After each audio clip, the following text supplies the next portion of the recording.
प्रहलाद मिश्रा जी हमारे बीच नहीं है, तो हम सब ने उनको याद भी किया है। आज उन्हीं के बनाए गए कदमों पर चल रहे हैं, तो क्या कहना चाहेंगे? मिश्रा जी को सबसे पहले, शंभूनाथ जी को ये संस्था शुरू की गई, उसके लिए शायद हम जितने वर्षों तक उनको याद करेंगे उतना कम रहेगा। उसके साथ साथ ये प्रोग्राम इसलिए भी ज़रूरी है कि कम से कम हम अपने समाज में जुड़े रहें, हमें लगातार ये याद रहे कि हम कहाँ से आते हैं, हमें आगे क्या करना है, हमारी कर्म भूमि में हमें अपना नाम कैसे आगे बढ़ाना है, और उसके साथ साथ अपने लोगों को यहाँ पे जुड़ते हुए एक साथ सबको लेके कैसे आगे बढ़ना है। क्योंकि आप ब्राह्मण समाज से हैं और आप सिद्धि है, आपको बड़े उद्यमी हैं, बिल्डर हैं, ब्राह्मण के जो युवा हैं उनको कैसे स्टार्टअप के लिए रिसीव किया जाए, इसके लिए क्या कुछ टिप देना चाहिए आप? इसके लिए मुझे ऐसा लगता है कि ब्राह्मण युवाओं को अपनी सोच भी बहुत तेज़ी से बदलने की ज़रूरत है। जैसे हम सब अभी बदल रहे हैं, अपनी सोच को बदल रहे हैं, आगे बढ़ने के लिए रिस्क लेना, जो कि आज हमारे ब्राह्मणों में सबसे बड़ी ताकत थी, उसको हम ना भूलें। जैसे चाचा जी खुद हैं यहाँ पर, लड़ते हुए अपना नाम बनाने के लिए सबसे बड़ा रिस्क कैसे लिया जाए, इन सब में हम सबसे ज़्यादा आगे रहें, बम्बई में आए, अपना नाम बनाए, यही क्वालिटी हमें आगे लेके जाती है। और मुझे लगता है युवा ये ना भूले और इसी को आगे बढ़ाता रहे, तो शायद हर साल नए लोग इस कार्यक्रम से जुड़ते जाएंगे और नए नए लोग आते जाएंगे। Thank you. गूगल जी, किस नज़रिए से देखते हैं आज हमारा समाज जो जिस रास्ते पे जा रहा है, उसको आप राजनीतिक के रूप में किस नज़रिए से देखते हैं? क्योंकि अपने महासचिव के आप अध्यक्ष हैं, पूर्वांचल के मुद्दों को आप जन के चैनलों को उठाते हैं, तो क्या कहना चाहिए? खास करके जिस प्रोग्राम के लिए हम आए हैं आज, ब्राह्मण एकता चैरिटी ट्रस्ट का जो प्रोग्राम है यहाँ पर, उस प्रोग्राम को लेकर के बात करें तो ब्राह्मण समाज को एकजुट होना ज़रूरी है। आज जिस तरह से कटाक्ष ब्राह्मणों पर किया जा रहा है, आज हमने देखा भी रिसेंटली 2-3 महानुभावों ने ऐसे ऐसे स्टेटमेंट दिए हैं, वो हमारे आराध्य भगवान श्री परशुराम जी को बता रहे हैं, कोई बता रहे लकड़हारा है, कोई बता रहे नहीं आदिवासी हैं।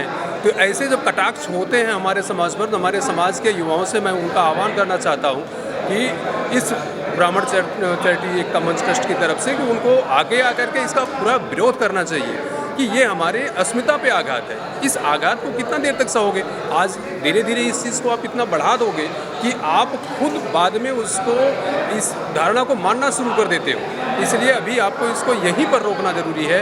ये संस्था, मैं चाहता हूँ कि इसको, इस मुद्दे को ज़रूर उठाए। ब्राह्मण के बड़े चेहरे आप हैं, कहीं न कहीं दिशा निर्देशन भी आपकी तरफ से होता है। किस नज़रिए से आज के प्रोग्राम को देखते हैं?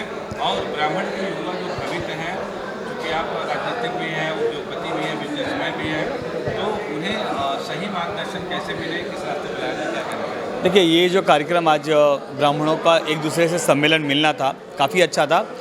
मेरा ये थोड़ा सा सुझाव है कि हमें आधे घंटे का एक ब्रेक देके आपस में चर्चा करने का एक विषय देना चाहिए, क्योंकि काफ़ी अच्छे लोग अच्छे जगह से अलग अलग लोकेशन से आए हुए हैं, काफ़ी उद्योगपति हैं, काफ़ी सोशल लोग भी काफ़ी है, तो एक दूसरे से मुलाकात, जान पहचान होना बहुत ज़रूरी, बातचीत करना। और युवाओं के लिए मैं यही कहूँगा कि जो इस समय ब्राह्मण हमारा 50 साल, 60 साल, 70 साल के हो चुके हैं, वो हमसे काफ़ी दुनिया देख चुके हैं। काफ़ी करूँगा, आपका प्रमोशन करूँगा, कदमों पे चल रहा हूँ। आप चुनाव लड़ने की सोच रहे हैं, तो सर मेरा उद्देश्य इतना ही है, जैसे मेरे पिताजी जो समाज सेवक है, जो समाज के लिए काम कर रहे हैं, वैसे मुझे भी कुछ समाज के लिए करना है। इसीलिए मैंने इस राजनीति में मैंने मेरा कदम बढ़ाया है। धन्यवाद। यस, देख रहे हैं, क्या कहना चाहेंगे?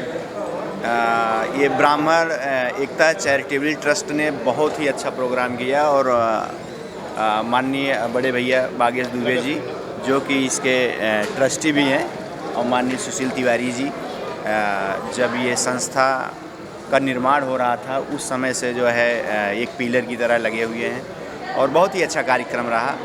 और हम लोग युवाओं को इससे काफ़ी सीख मिलती है कि ये जो हमारे बड़े जो थोड़े हमसे, मतलब ये भी युवा ही हैं, लेकिन ये लोग जो संस्था बनाए और इसको इतना बढ़िया से सारा प्रोग्राम करते हैं हर साल, ये सच में ही बहुत ही प्रेरणा मिलती है हम लोगों को।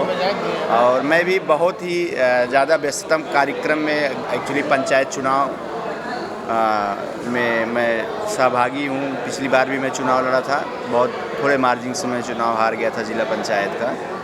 और इस बार ज़्यादा मुंबई नहीं आना होता है, मोस्टली गांव में ही रहता हूँ। और इस कार्यक्रम के लिए मैं जो है समय निकाल के आज आया, फिर शाम को ही मेरी फ़्लाइट है जाने के लिए।